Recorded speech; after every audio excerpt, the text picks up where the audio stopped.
زیادہ تنخواہ تھی ان کو پہلے چھوٹ دی اور 1 لاکھ سے کم یعنی 50,000 روپے کا اب نیچے سلیب لے آئیں، یعنی 1 لاکھ سے 50,000 پہ آ گئے. پہلے انہوں نے کہا تھا کہ 1 لاکھ تک چھوٹ ملے گی.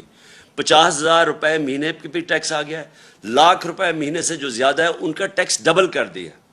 تو پہلے جو تنخواہ دار طبقہ مشکل میں تھا اس کے اوپر مزید اور ٹیکس بڑھا دیا. اور اس سے کیا ہوگا؟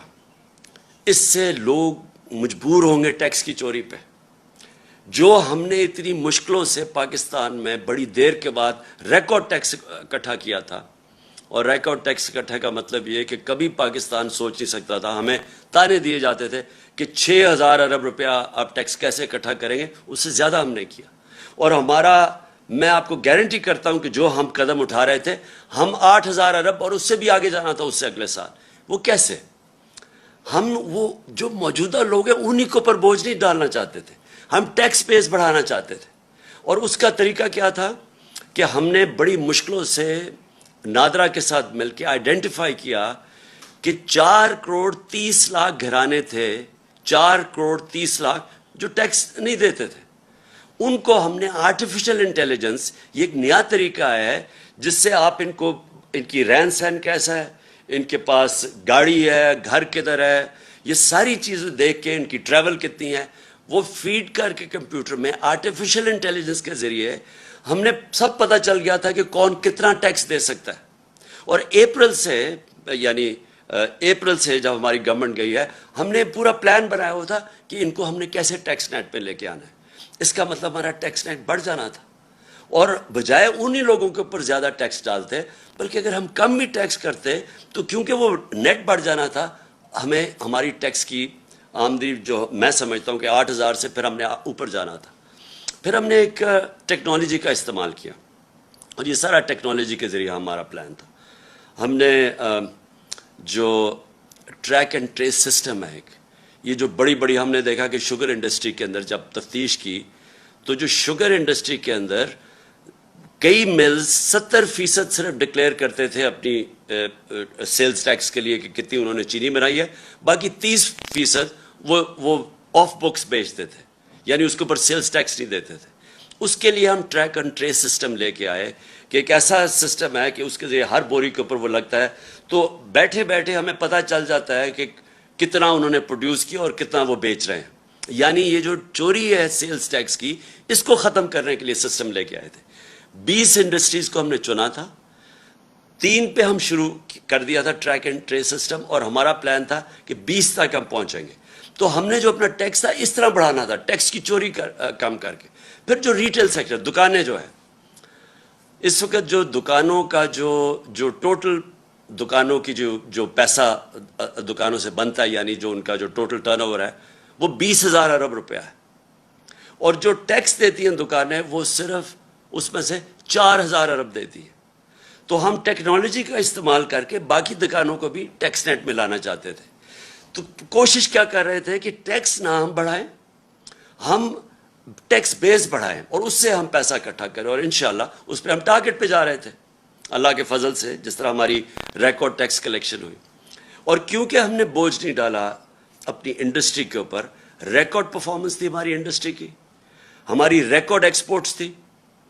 ٹیکسٹائل نے ریکارڈ ایکسپورٹس کی. ٹیکسٹائل سیکٹر جو بند ہو رہا تھا جب ہماری گورنمنٹ آئی ہے، اور پوچھ سکتے ہیں فیصل آباد میں وہ ٹیکسٹائل میں مزدور نہیں ملتے تھے ٹیکسٹائل انڈسٹری کے لیے، اور اس لیے وہ آگے جا رہی تھی. تو انہوں نے جو اب سٹیپس لگائے ہیں، یہ جو ہماری ساری، اور زراعت میں بات کر رہا ہوں کہ ریکارڈ پروڈکشن تھی، 4.4% پہ ہماری زراعت بڑھ رہی تھی. اور یہ ساری چیزیں، یہ میں نہیں کہہ رہا، یہ پاکستان کی اکنامک سروے کے اندر تھی. جو ہماری اکنامک سروے کی یہ رزلٹس ہیں آپ دیکھ سکتے ہیں، وہ یہ گورنمنٹ نے دی ہے، ہم نے نہیں دی. اس گورنمنٹ نے جو اکنامک سروے ہے اس کے اندر یہ سب کچھ لکھا ہوا ہے. سروس سیکٹر بڑھ رہا تھا، انڈسٹری بڑھ رہی تھی، زراعت بڑھ رہا تھا، آئی ٹی ایکسپورٹس بڑھ رہی تھی، جو فیوچر ہے پاکستان کا ٹیکنالوجی کی، آئی ٹی کا، جو ہم نے بڑے انسینٹیوز دیے تھے. تو ادھر سے انہوں نے آ کے جب سے یہ آئے، پہلے تو پھر سے میں کہتا ہوں تیاری نہیں تھی، مارکیٹ کو پتہ چل گیا ان کی تیاری نہیں ہے، روپے تیزی سے گرنا شروع ہو گیا. 178 روپیہ ڈالر تھا جب انہوں نے نو کانفیڈنس پوشن کی ہے. اس کے بعد وہ گر کے آج 210 212 کے قریب ہے، اور اس کی ابھی اثرات آنے ہیں. میں پھر سے آپ کو کہہ رہا ہوں کہ جب روپیہ گرتا ہے تو اور جتنی چیزیں باہر سے لیتی وہ اور مہنگی ہو جاتی ہے.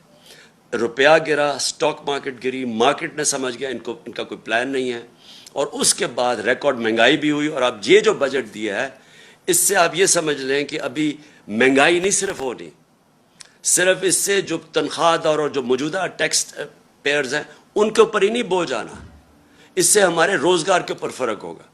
یہ بھی میں آپ کو کہہ دوں کہ ہمارا جو روزگار تھا یہ پیپلز پارٹی اور نون لیگ کی حکومتوں سے سب سے بہتر پرفارمنس تھی روزگار کی. بلکہ جو ورلڈ بینک کی رپورٹ ہے، سارے بر صغیر میں کرونا کے بعد جو ملک میں سب سے زیادہ روزگار تھا اور سب سے کم بے روزگاری تھی وہ پاکستان تھا. اس سے بے روزگاری بھی بڑھے گی، اور اس سے ہماری انڈسٹری متاثر ہوگی، اس سے ہماری زراعت متاثر ہوگی، اس سے ہمارا جو سیلری طبقہ ہے اس کے اوپر بوجھ پڑے گا. اور میں جو دوسری اب میرا جو پہلو ہے اس میڈیا کا آپ سے بات کرنے کا وہ یہ ہے کہ دیکھیں، یہ تو انہوں نے بجٹ کے اندر لوگوں کے اوپر مشکلات آ گئی، لیکن جو انہوں نے جو امینڈمنٹس کی ہیں نیب کے قانون میں، آج ہم سپریم کورٹ میں وہ گئے ہیں اور چیلنج کرنے کے لیے. لیکن اگر یہ خدا نہ خواستہ، اور مجھے پورا اعتماد ہے اپنی عدلیہ کے اوپر کہ وہ یہ ظلم نہیں ہونے دیں گے پاکستان کے اوپر، کیونکہ اگر یہ کامیاب ہو گئے اس چیز پہ، میری آج ایک آپ بات یاد رکھ لیں کہ کوئی پاکستان کو دشمن کی ضرورت نہیں ہے. یہ جو کرنے جا رہے ہیں یہ ملک کی تباہی ہے. دیکھیں، میں اپنی قوم کو جب تک میں زندہ ہوں، میں نبی صلی اللہ علیہ وسلم کی جو حدیث ہے کہ تمہارے سے پہلے بڑی قومیں تباہ ہوئیں، جب بڑا ڈاکو چوری کرتا تھا تو اس کو آپ نہیں پکڑتے تھے اور صرف چھوٹے چور جیل میں جاتے تھے. یہ جو انہوں نے امینڈمنٹس کی ہیں یہ صرف اور صرف اس ملک کی تباہی ہے، کیونکہ انہوں نے چھوٹ دے دی ہے سارے بڑے ڈاکوؤں کو. آج اگر میں بڑا کرپٹ ہوں تو مجھے انہوں نے امینڈمنٹ کے ذریعے انہوں نے آج مجھے چھوٹ دے دی ہے. میں دل بھر کے ملک کو لوٹوں، لیکن مجھے جو انہوں نے قانون پاس کر دیا مجھے کوئی نہیں اب پکڑ سکے گا. صرف پکڑے جائیں گے چھوٹے چور، اور وہ چور جو بیوقوف ہیں. عقل مند چور وہ چھوٹا بھی بچ جائے گا جو انہوں نے چیزیں کر دی. میں صرف آپ کو موٹی موٹی چیزیں بتاتا ہوں کہ انہوں نے اپنی چوری بچانے کے لیے کیسے ہمارے سارے ملک کا انصاف کا نظام تباہ کیا ہے. سارا جو احتساب کا نظام ہے اس کی قبر کھود دی ہے انہوں نے.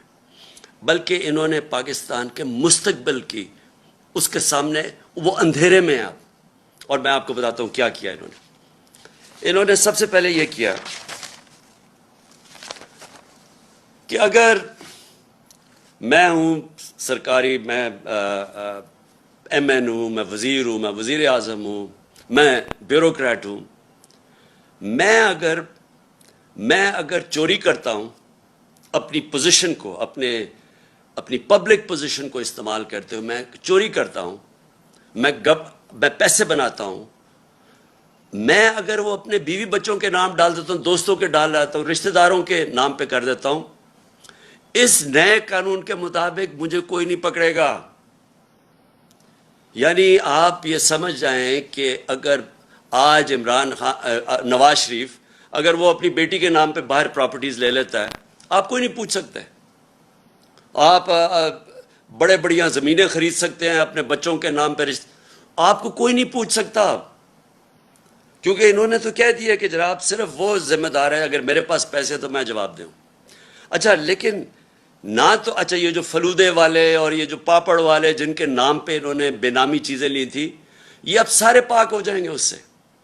پھر اگر فیک اکاؤنٹس میں پیسہ آ بھی گیا اور پوچھ لیا ان سے، تو پوچھیں گے کیا کہ اگر مثلا 1 ارب روپیہ میرے اکاؤنٹ میں آ گیا، لیکن وہ میں نے سارا یا خرچ کر دیا یا باہر بھیج دیا یا اس سے عموماً ہوتا کیا، جب آپ زیادہ پیسہ بناتے ہیں، یا یہ جو بڑے بڑے ڈاکو ہیں ان کا اصل میں نقصان کیا کرتے ہیں کیونکہ ان کی چوری زیادہ ہوتی ہے. اب شہباز شریف کی اور بچوں کی صرف جو پکڑی گئی ہے، باقی یہ یاد رکھیں یہ پکڑے گئے ہیں، جو نہیں پکڑے گئے اس کا ہمیں پتہ ہی نہیں ہے. 16 ارب روپے کے جو ایف آئی کا کیس ہے. اب یہ کیا وہ پیسہ رکھ سکتے ہیں پاکستان؟ 16 ارب کا جواب دینا پڑے گا، لہٰذا یہ ہنڈی اور حوالے سے باہر بھیج دیتے ہیں پیسہ. یہ جو ان کی باہر پراپرٹیز ہے، آپ اندازہ نہیں لگا سکتے کتنا پیسہ باہر بھیج. اگر پاکستان میں رکھیں گے پکڑا جائے گا. یہ ہمارا ہی نہیں ہے کیس، یہ جتنے بھی ملک جن کے اندر غربت ہے، جن کو ڈیولپنگ ورلڈ کہتے ہیں، وہاں سارا ملک ان کی غربت کی وجہ یہ ہے. وہ بھی طاقتور ڈاکوں کو نہیں پکڑ سکتے، جس کو وائٹ کالر کرائم کہتے ہیں. ان کے پاس بھی وہ وکیل نہیں ہوتے جو ان کی وائٹ کالر کرائم پکڑ سکے. وہ بھی کیا کرتے ہیں کہ وہ بھی پیسہ چوری کیا، ملک سے باہر بھیج دیا. تو یہ جو رپورٹ ہے، یہ بھی میں بار بار لوگوں کو بتاتا رہتا ہوں کہ یونائٹڈ نیشنز کے سیکرٹری جنرل نے یہ تفتیش کروائی ہے. وہ پینل کا نام ہے فیکٹ آئی پینل. اس کے مطابق 1700 ارب روپیہ ہر سال غریب ملکوں سے جاتا ہے امیر ملکوں میں اور آف شور اکاؤنٹس پہ، اور بڑے بڑے ان کے محلات لینے کے لیے. جس طرح لنڈن میں مے فیئر کے اندر بڑے بڑے نواز شریف جن محلوں میں رہتا ہے، اس طرح ساری غریب ملکوں سے ان کے پیسے والے لوگ، ان کے وزیر، وہ سارے یہ کر رہے ہیں. اس لیے ہر سال غریب ملک غریب ہوتے جاتے ہیں، کیونکہ اس طرح کے بیٹھے ہوئے ہیں جو زرداری اور شریف، یہ ملک سے پیسہ باہر بھیج دیتے ہیں. تو اب انہوں نے کیا کیا ہے کہ پہلے تو انہوں نے کہا نا کہ جی اگر وہ مثلا پاپڑ والے کے نام یا وہ مقصود چپراسی کے نام پہ ہیں تو آپ پوچھ نہیں سکتے. پہلے تو یہ آ گیا. دوسری چیز کہ اگر آپ کا پیسہ باہر پڑا ہے اور آپ اس گورنمنٹ سے پوچھتے ہیں یا بینک سے پوچھتے ہیں جی بتائیں یہ پاکستانیوں کا پیسہ باہر پڑا ہے، اور وہ ہمیں بتاتے ہیں کہ ہاں جی اتنے پیسے باہر پڑے ہیں یا فلانے آدمی کا بینک میں اتنے پیسے پڑے ہیں. اب انہوں نے قانون یہ پاس کیا ہے کہ اگر وہ کہتا ہے نا جی اس کے بینک اکاؤنٹ میں کوئی 50 ارب روپیہ پڑا ہے یا 1 ارب روپیہ پڑا ہے، تو وہ اب ایڈمیسیبل نہیں ہے، یعنی وہ عدالت میں آپ نہیں لے جا سکتے. وہ جو بھیجے گا، جس طرح مریم نواز کا انہوں نے بھیجا کہ یہ جو 4 مہنگے لنڈن کے فلیٹ ہیں مے فیئر میں، یہ جو کمپنیز کے نام پہ لیے ہوئے ہیں، وہ کمپنیز کی جو مالک کا ہے وہ مریم نواز ہے، اور وہاں کی برٹش ورجن آئلینڈ کی کمپنی نے جے آئی ٹی کو لیٹر بھیجا تھا. انہوں نے جو قانون پاس کیا ہے، اب وہ لیٹر کی کوئی اہمیت نہیں ہے، وہ ایڈمٹ ہی نہیں ہو سکتا. تو مطلب یہ ہے کہ جو اس ملک کے بڑے بڑے ڈاکو ہیں، انہوں نے صرف پیسہ ملک سے باہر بھیجنا ہے. آپ پوچھ نہیں سکتے ان کو. اگر آپ کو پتہ بھی چل جائے کہ انہوں نے یہ بڑے بڑے محلوں میں رہ رہے ہیں، آپ نہیں پوچھ سکتے ان کو، کیونکہ اپنے آپ کو اجازت دے دی ہے. تو اس کا مطلب جو چھوٹے چور، جو سائیکل چور، جو بھینس چور، یہ جو موٹر چور، یہ اس طرح کے لوگ ہی صرف پکڑے جائیں گے. بڑے بڑے ڈاکو آپ نہیں پکڑ جا سکتے. اور پھر انہوں نے ایک اور کام کیا. ساری دنیا کے اندر جب پبلک آفس ہولڈر ہوتا ہے، مثلا میں پھر سے میں سرکاری عہدے پہ بیٹھا ہوا ہوں، اور کرپشن کا مطلب کیا ہوتا ہے؟ کرپشن ہوتی تب ہے جب آپ اپنی طاقت کو، جو وزیر، پرائم منسٹر، بیوروکریٹ، جو بھی آپ کی پوزیشن کو استعمال کرتے ہوئے پیسہ بنائیں، اس کو کرپشن کہتے ہیں. تو میں جب اب ساری دنیا میں قانون یہ ہے کہ میں اگر اس عہدے میں بیٹھا ہوں اور ایک دم میری صرف میں جس طرح مقصود چپراسی 15,000 روپے اس کی تنخواہ ہے، اور ایک دم 3.25 ارب روپے اس کے بینک میں آ جاتا ہے، تو ساری دنیا کے اندر قانون کیا ہے کہ آپ کو پبلک آفس ہولڈر کو عمران خان کو بتانا پڑے گا کہ آپ کے بینک میں اتنے پیسے کدھر سے آ گئے. انہوں نے کیا کیا ہے؟ انہوں نے اس کو الٹا کر دیا. انہوں نے کہا ہے کہ اب ان کو بتانا پڑے گا، یا نیب کو یا جو بھی ادارہ ہو اس کو بتانا پڑے گا کہ ان کے پاس پیسہ کدھر سے آیا. یعنی مجھے نہیں بتانا پڑے گا. یہ چینج کر دیا انہوں نے کہ اچھا جی اگر آپ میرے بینک میں پیسے آ بھی گئے زیادہ تو وہ مجھے نہیں بتانا پڑے گا، وہ ان کو ثابت کرنا پڑے گا کہ یہ غلط، یہ چوری کا پیسہ ہے.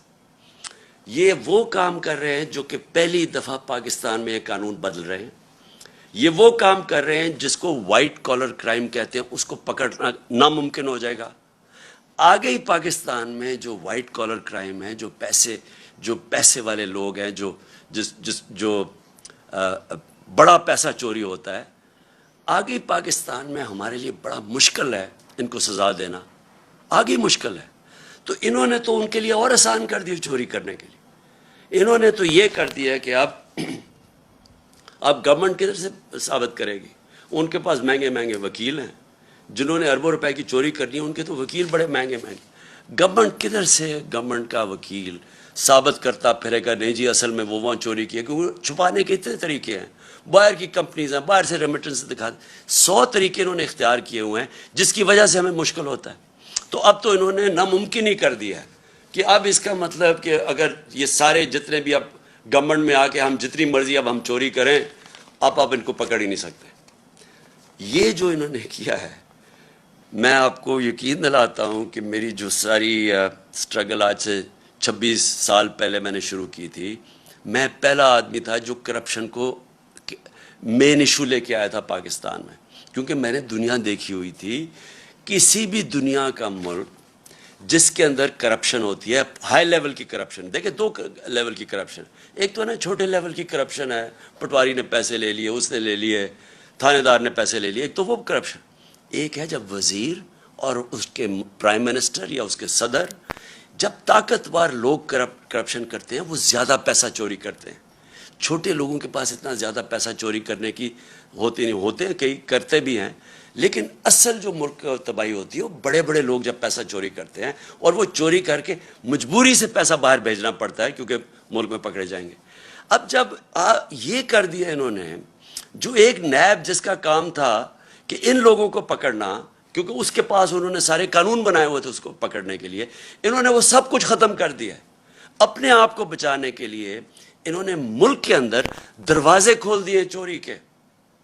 اس وقت آپ کسی بھی طاقتور کو نہیں پکڑ سکتے جو بڑی پیسے چوری کرے. اور پہلے ہی جس طرح میں نے کہا مشکل تھا, لیکن ایک اور کام کیا انہوں نے ایک اور کام کیا ہے کہ یہ جو قانون بنایا ہے یہ 99 سے بنایا ہے. جو 99 کے بعد جتنے بھی کیسز ہیں وہ انہوں نے کیا وہ اس میں شامل ہیں. تو اس کا مطلب کہ جتنا ہمارے دور میں یعنی ہمارے آنے سے پہلے 2018 سے پہلے کوئی 280 ارب روپے کا نیب نے پیسہ ریکور کیا تھا, جب ہمارے 3 سالوں میں 480 ارب روپیہ نیب نے ریکور کیا 3 سالوں میں. تو یہ جو پیسہ اب ریکور کیا ہے, اب یہ ہو سکتا ہے کہ کئی لوگ کہیں جی اب تو نیا قانون آ گیا ہمیں وہ پیسے واپس کریں. جو ہم کوئی 160-180 ارب روپیہ مہینے کا ہمیں نیب سے ملک کو آ رہا تھا, اب تو وہ تو ختم ہو گیا نا, وہ تو اب نہیں ملے گا. لیکن وہی نہیں, وہ جو پہلے انہوں نے پیسے نیب نے لیے ہو سکتا ہے یہ عدالت میں چلے جائے کہ جی ہمیں وہ بھی پیسہ واپس کرو. تو میں آخر میں اپنی قوم سے کہنا چاہتا ہوں کہ ہم اس وقت وہ فیصلہ کن وقت پہ کھڑے ہیں کہ یہ جو لوگ, یہ جو چور تھے جو 30 سال سے ملک میں پیسے چوری کر رہے ہیں, جو پہلے NRO 1 لے چکے تھے, اب آ کے یہ NRO 2 انہوں نے اپنے آپ کو دیا ہے. ہم نے جس طرح کہا سپریم کورٹ میں ہم چیلنج تو کر رہے ہیں, لیکن اگر یہ کامیاب ہو جاتے ہیں اور یہ قانون رہ جاتے ہیں, آپ یہ سمجھ جائیں کہ پاکستان ایک بنانا ریپبلک بن جائے گا. ابھی تو ہم کہتے ہیں نا بننے جا رہے ہیں. بنانا ریپبلک کیا ہوتا ہے؟ بنانا ریپبلک وہ ہوتا ہے جدھر طاقتور کے لیے ایک قانون ہوتا ہے اور کمزور کے لیے دوسرا. بنانا ریپبلک وہ ہوتا ہے جدھر رول آف لا نہیں ہوتا, یعنی قانون کی حکمرانی نہیں ہوتی, مائٹ از رائٹ ہوتی ہے, جس کی طاقت وہ جو مرضی کر لے. ادھر جا رہا ہے پاکستان.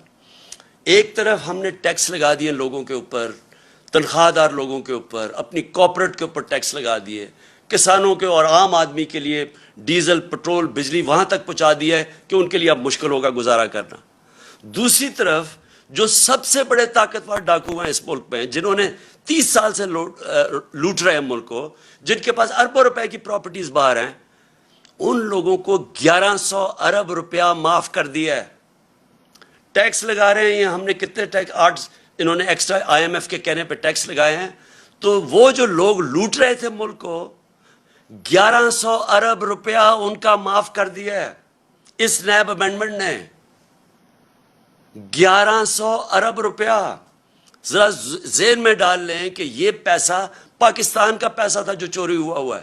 یہ کبھی ان کو اجازت ہی نہیں ہونی چاہیے پیسہ معاف کرنے کے لیے. یہ قوم کا پیسہ تھا, اپنے آپ کو چھوٹ دے دی ہے. اپنے آپ کو بچانے کے لیے یہ نے ملک کو کدھر تک پہنچایا, انہوں نے کتنا نقصان کیا ہے. تو اس لیے ساری قوم کو میں آج ساری قوم سے اپیل کر رہا ہوں. میں اپنے لیے نہیں کر رہا, میں آپ کے اور آپ کے مستقبل، آپ کے بچوں کی، آنے والی نسلوں کے مستقبل کے لیے کہہ رہا ہوں کہ یہ ہے ٹائم، ہم سارے پرامن احتجاج کریں اس کے خلاف. یہ ہمارا جمہوری حق ہے. ہمیں انہوں نے جب 25 مئی کو جب ہم نے پرامن احتجاج کیا تو جس قسم کے انہوں نے ہمارے اوپر تشدد کیا، یہ میں آپ کو یقین دلاتا ہوں کہ کسی جمہوری گورنمنٹ میں پاکستان کی تاریخ میں ایسے نہیں ہوا. اور میں آپ کو جنرل مشرف کے مارشل لاء کو کہتا ہوں، میں نے 8 دن جیل میں گزارے تھے. میں نے اس دور میں اس طرح کا ظلم نہیں دیکھا جو انہوں نے اب کیا. اور ایسے انہوں نے ظلم کیا صرف ایک وجہ سے، کیونکہ ان کو پتہ ہے یہ سارا ایک سازش کے ذریعے آئے ہیں، ناجائز ہیں، انہوں نے چوری چھپانے آنا تھا. ان کا صرف ایک اب حربہ رہ گیا کہ لوگوں کو خوف پھیلائیں، ڈنڈے کے زور سے لوگوں کو دبائیں تاکہ لوگ چپ کر کے بیٹھ جائیں، کہ خوف زدہ ہو جائیں لوگ کہ جی ہر جگہ. اور لوگوں کو ٹیلی فون آتے ہیں، کبھی صحافیوں کو ٹیلی فون آ جاتا ہے ان نون نمبر سے، کبھی سوشل میڈیا کے لوگوں کو اٹھا کے 2 دن جیل میں ڈال دیتے ہیں خوف پھیلانے کے لیے. میرے اوپر کوئی 9 پتہ نہیں کتنی FIRs ہیں، صرف کہ کسی طرح ہم ڈٹ کے چپ کر کے بیٹھ جائیں. میں آج ساری قوم کو کہتا ہوں کہ آپ نے یہ خوف کا بت توڑنا ہے. یہ بہت بڑا بت ہے. یہ بت آپ کو غلام بنا دے گا. یہ بت، اگر آپ اس خوف کے بت سے کی پوجا کرنا شروع کر دیا آپ نے، تو یہ یاد رکھیں کہ آپ اپنے اوپر ظلم بڑھا دیں گے. یہ ظلم بڑھتے جائیں گے آپ کے اوپر، مہنگائی بڑھتی جائے گی، چوری بڑھتی جائے گی. ساری چوری کی قیمت آپ ادا کرتے ہیں. جتنا یہ اوپر بڑے بڑے ڈاکو چوری کرتے ہیں، آپ اس کی قیمت ادا کرتے ہیں. انہوں نے 3.5 سال کیمپین چلائی، اور مجھے پتہ ہے کدھر سے پیسے میڈیا کے اوپر چلا، مجھے پتہ ہے باہر سے فنڈنگ کدھر سے ہوئی ہمارے اگینسٹ یہ جو پوری سازش تھی. آپ یہ دیکھیں کہ آخری 2 سال میں 17 سال میں جو سب سے زیادہ پاکستان کی 17 سال کے بعد، اس کے باوجود کہ بینکرپٹ ملا تھا، دیوالیہ نکلا ہوا تھا، اس کے باوجود کرونا ہوا تھا، اس کے باوجود آخری 2 سال میں 17 سال کے بعد سب سے زیادہ گروتھ ریٹ تھی ہماری، یعنی ڈیولپمنٹ تھی. کرونا کے باوجود، IMF کے پروگرام کے باوجود، آج دنیا اکنالج کرتی ہے جو ہمارا احساس کا پروگرام تھا. اسٹینفورڈ یونیورسٹی کی ریسرچ دیکھ لیں، انہوں نے اکنالج کیا کہ پاکستان ایک فلاحی ریاست بننے کی طرف جا رہی تھی. یہ ہم نہیں کہہ رہے تھے، یہ باہر کی دنیا اکنالج کر رہی ہے. ہمارا جو کلائمیٹ چینج کا پروگرام تھا، دنیا اکنالج کر رہی تھی. 10 ڈیمز ہم نے پہلی دفعہ شروع کیا کہ پاکستان کے آگے مستقبل کا سوچا جائے. اس دور کے اندر، مشکل دور میں، آج آپ دیکھ لیں کہ ہمارا موازنہ کریں جو انہوں نے کیا کہ صرف 2 مہینے کے اندر. میں اپنی ساری قوم کو آج کہتا ہوں کہ یہ آپ کے اوپر خوف بھی پھیلائیں گے میڈیا کے. میں تو آج سلام کرتا ہوں ان صحافیوں کو، میڈیا اینکرز کو، جن کے اوپر FIRs کاٹی ہوئی ہیں، جن کو ٹیلی فون کر کے دھمکیاں دی جا رہی ہیں. میڈیا آنرز کو میں ان کو سلام کرتا ہوں، جو 2-3-4 میڈیا آنرز جو آج کھڑے ہوئے ہیں، اس کے باوجود کہ دھمکیاں ملتی ہیں، اس کے باوجود آج کھڑے ہیں اور حق اور سچ پہ کھڑے ہیں. میں آج اپنی ساری قوم کو کہنا چاہتا ہوں، آپ نے اس طرح کے لوگوں کے جتنے یہ آپ کو ڈرانے کی کوشش اور ظلم کرنے کی کوشش، اس سے نہ گھبرائیں. وقت آ گیا سٹینڈ لینے کا. میں آپ سب کو دعوت دیتا ہوں کہ اگلے ہفتے کی شام کو میں ایک بڑا پروٹیسٹ جلسہ کر رہا ہوں پریڈ گراؤنڈ میں، اور یہ ہوگا صرف پنڈی اور اسلام آباد سے میں لوگوں کو یہاں اکٹھا کر رہا ہوں. باقی پشاور میں اور پنڈی، لاہور میں، کراچی میں، ملتان میں، ہمارے جو بڑے بڑے شہر ہیں، ان سارے شہروں کے اندر، فیصل آباد میں خاص طور پہ، آج فیصل آباد میں جدھر مشکلوں کا سامنا کرنا پڑا ہے، میں ساروں کو کہہ رہا ہوں کہ آپ نے وہاں جلسے کرنے ہیں ہفتے کی رات کو، اور میں انشاءاللہ کروں گا پریڈ گراؤنڈ میں جلسہ. میں چاہتا ہوں کہ بھرپور طریقے سے آپ شرکت کریں، اور پھر سے آپ شرکت کریں میرے لیے نہیں، اپنے لیے، اپنے ملک کے لیے، اپنے بچوں کے مستقبل کے لیے. پاکستان پائندہ باد.